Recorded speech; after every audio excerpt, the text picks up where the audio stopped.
Magandang araw mga kabi. So for today's video, mag-update lang tayo sa kalapati natin at nakauwi naman siya nung training, kaso hindi nga natin nabidyohan. So parang 6 training na nga tayo ng club natin. Nag-iisa lang naman yung kalapati natin, pero tingin ko dudulo to. Nasa linyada naman niya yung kumbagay dumudulo. Bot parents niya dumulo. Ang kalapate. Nawala nga lang yung ano niyan. Yung kasamang choco na isa. Sayang. Ayan, yung kapatid nito nawala. So ilang na may mga panlaban natin. Eto sa kasama ko ata to. Ayan, yung dalawa na yan. Panglaban ng kasama ko para sa norte. So tinatanong ako nung kasama ko kung bibili pa ako o magsusuksok pa ako ng pang norte. So sabi ko hindi na, yung tatlo lang yung pang norte natin, sana mabatcher yung tatlong young bird natin. So titingnan ko kung maganda yung kondisyon nila. Ayan. Check natin mga kabi. Salamat pala sa mga nagla-like at nagko-comment sa video natin. So shoutout sa inyo mga kabi. So gaya nga na sabi ko sa inyo mga kabi, tinanggal na natin yung itlog nito. So sa previous video natin meron na siyang itlog na dalawa na nililimliman. So ngayon tinanggal natin, makakapagsubo na ulit siya dun sa young bird natin. So usually kasi yung mga young bird, mga breeder natin, kapag ka naglimlim na o nagitlog na yung hen, hindi na nagsusubo dun sa young bird. So kaya kapag ka inalis yung itlog, magsusubo na ulit siya sa young bird natin. So pag laki-laki na itong young bird natin, hihiwalay na nga natin, lalagay na natin dun sa loop natin. So hindi ko pa alam kung bibili tayo nitong sa mga susunod na araw ng isang mini loop ulit. So kasi pinag-iisipan ko at hindi nga tayo masyado nakapokus sa pag-aalaga ng kalapati ngayon. So sa nagre-request pala ng mga tips ulit natin, yung katulad ng mga dati natin halos sa araw-araw o halos upload natin ng video, puro tips.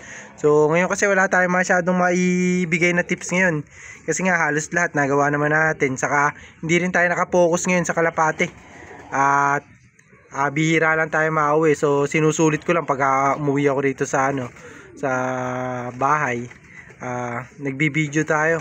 So siguro yung video natin umaga saka hapon. So isang video sa umaga, isang video sa hapon. Kaya kung minsan nakakaraos naman tayo ng isang linggo.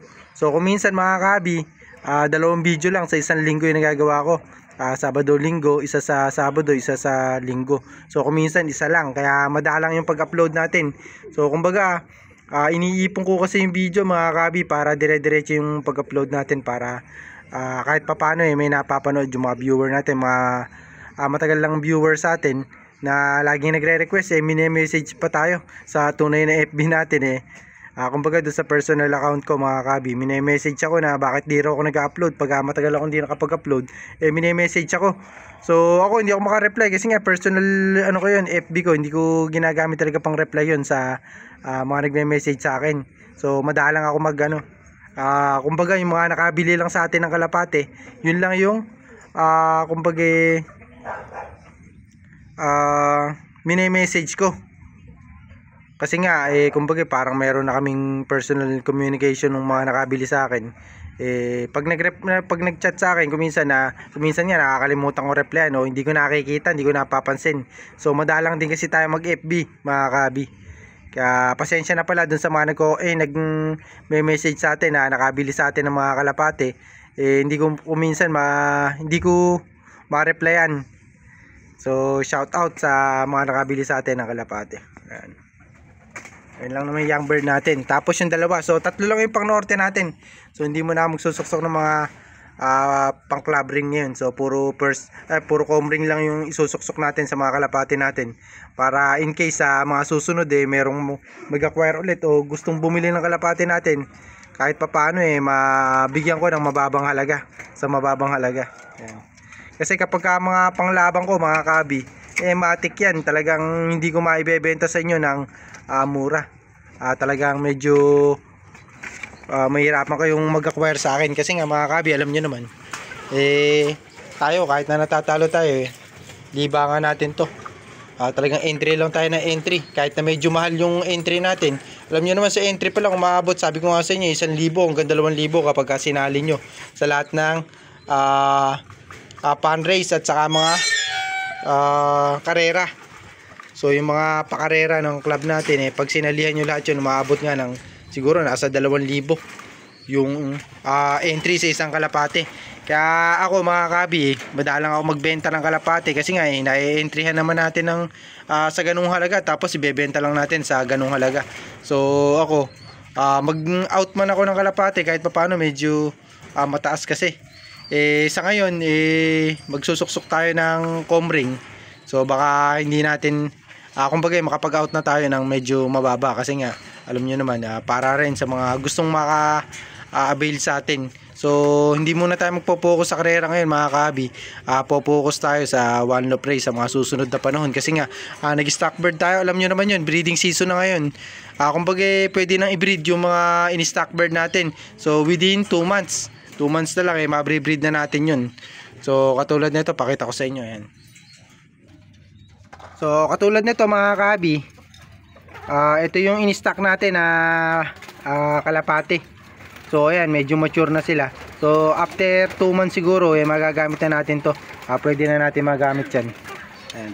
Tapos meron din tayong 2 pang kalapate rito na in-stock. So 4 silang in-stock natin mga kabi. Ito hindi ko alam kung ano yung lalaki at babae dito kasi nga young bird parehas to. Ayan. Kumbaga hindi pa sila ganun talagang bumarako kapag bata pa. Ito. Ayan. So ito legit na babae to. Ayan. So ito hindi ko pa alam kung lalaki o babae yan. So after 2 months mga kabi malalaman na natin. Pero ito nasa 6 months na to. June na kasi mga kabi, December natin inakay to. So kumbaga nasa 6 months na sila, pwede na silang gamitin. Pero ako, hihintayin ko muna sila na makapagpalit. Ayun o. Nakita nyo yung balahibo nila, hindi pa nga gaanong bihes. O yung nakakapagpalit nga ng balahibo, nakakapaglugon. Ayan, pagka natapos na sila maglugon, try na natin i-breed yung mga yan. Ayan. So siguro June, July, August. Sa August gagamitin na natin yan. Eto, guwapo. Ayan. Maganda pala. Babae. Ayan. Pero ito yung inaabangan ko dyan mga kabi. Ito yung dalawa natin. Ayan. So bali ito,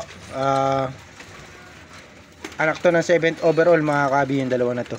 Pero yung dalawa anak ng Tacloban yun, saka anak ng Camiguin Cagayan Island mga kabi. Ayan. Kaya alin dun sa 4 na young bird natin okay naman, maganda naman yung linyada, saka alam nyo idudulo tayo. So yan, susubukan natin yan sa one loop race sa mga susunod na panahon. Ayan.